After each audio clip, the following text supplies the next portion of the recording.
என்னது பேசிட்டு தானே போனேன்.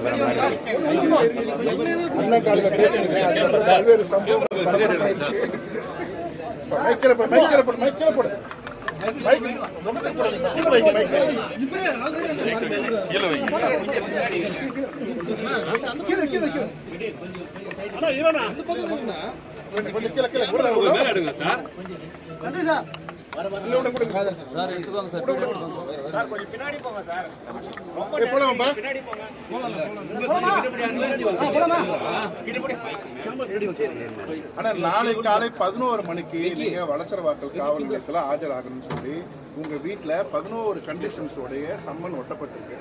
ஒட்டப்பட்ட சம்மனை சில வினாடிகள்லயே கிழித்ததாக ஒரு குற்றச்சாட்டு.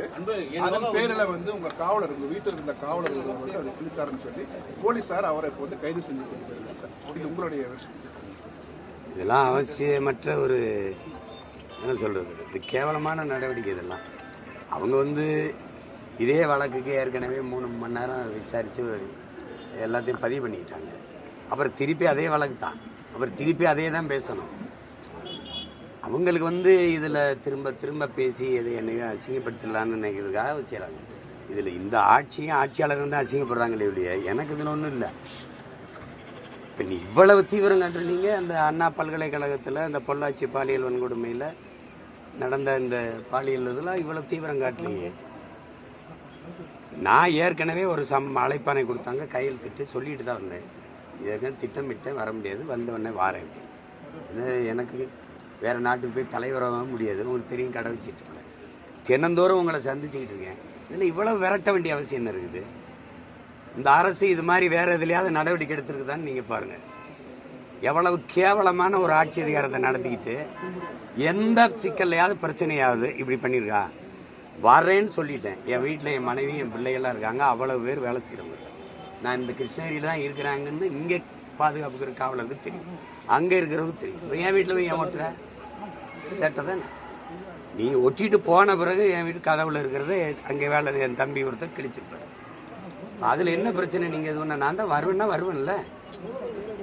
ஏற்கனவே உங்களுக்கு முன்னாடி நீங்க விசாரிச்சதுக்கு பதில் சொன்னவன் தானே. நான் வராம போயிடுவேன்னா, இவ்வளவு பெரிய வேலை செய்யறவன் இல்ல உங்களை மாதிரி பயந்து ஓடி ஓடிக்கிற கோழைகளா? இல்ல என்ன, நான் தான் வருவேன்னு சொன்னேன். அப்புறம் ஏன் இந்த வேலையை செய்றீங்க நீங்க? இதனால நான் அசிங்கப்பட்டு நினைக்கிறீங்களா, இல்ல நீங்க அசிங்கப்படுறீங்களா? இதை பாக்குறவங்க முடிவு பண்ணிட்டோம். எங்கே போறேன்னு இங்கதான் இருக்கேன், வரேன்னு சொன்னேன். நாளைக்கு இல்லை, நாளை மறுநாள் வருவேன். நாளைக்கே வந்தானு வர முடியாது, என்ன பண்ணுவேன் நீ? என்ன பண்ணுவேன் நீ? திருப்பி வைப்ப, நீ அதையே தான் பேசுவேன்.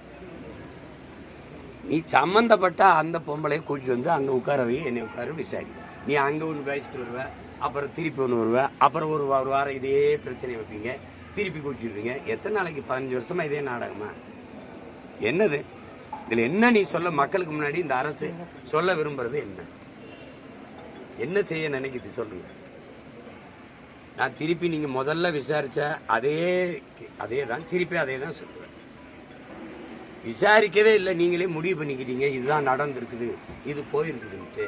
இது எந்த மாதிரியான தீர்ப்புகள், எந்த மாதிரியான விசாரணைகள்?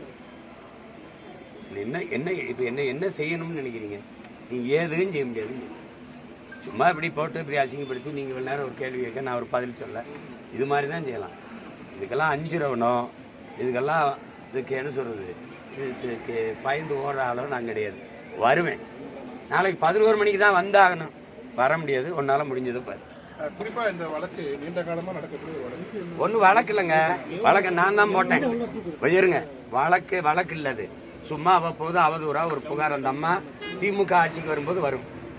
அம்மையார் ஜெயலலிதா 10 ஆண்டுகள் ஐயா எடப்பாடி எல்லாம் ஆட்சியில் இருந்தபோது ஏன் வரல? இவங்க வரும்போது வருவாங்க, குறிப்பா தேர்தல் வரும்போது வரும். என்னை சமாளிக்க முடியலன்னா அந்த அம்மாவை கூட்டி நிறுத்திடுவாங்க. இப்ப பெரியார் வாங்கின அடியில இவங்களுக்கு என்ன பண்றதுன்னு தெரியல, என்னை எப்படி சமாளிக்கன்னு தெரியாம மறுபடியும் இந்த பொம்பளை கூட்டி அது நான் தான் வழக்கு போட்டேன். இது ஒண்ணும் இல்லாத வழக்கு, இதை அழிச்சு விடுங்கன்ட்டு. அங்க இருந்த ஒரு மகான் அவர் இதுல இல்லை விசாரிக்க வேண்டும், விசாரிச்சுட்டுல தீர்ப்பு எழுதணும். இதெல்லாம் நடந்திருக்குன்னு சொல்லிட்டு தீர்ப்பு எழுதுனா விசாரணை எப்படி நடக்கும்? எந்த மாதிரி நாடு, எந்த மாதிரி சட்டங்கள், எந்த மாதிரி மன்றங்கள், எந்த மாதிரி நீதிகள்ங்கிறத நீங்க தான் பார்க்கணும். விசாரிக்கணும். விசாரிச்சு அவங்க தரப்புல இருக்கிற புகார் கொடுத்திருக்க குற்றச்சாட்டுகளுக்கு சான்று கேட்கணும். அதெல்லாம் சான்றுபடி நிரூபித்த பிறகுதான் இது குற்றம் நடந்திருக்கா இல்லையான்னு முடிவுக்கு வரணும். நீங்க அது எதுவுமே செய்யாம நினைக்கும் போதெல்லாம் அந்த பொம்பளை கூட்டி வர வேண்டியது, சாத்த இது பண்ணது, என்னை சமாளிக்க முடியலன்னா இப்படி ஒரு நாடகத்தை போட வேண்டியது. நானும் இந்த நாடகத்தை பார்க்கத்தான் போறேன். இது என்ன நடக்குதுன்னு பார்க்கத்தான் போறேன். நீங்களும் பார்க்கத்தான்.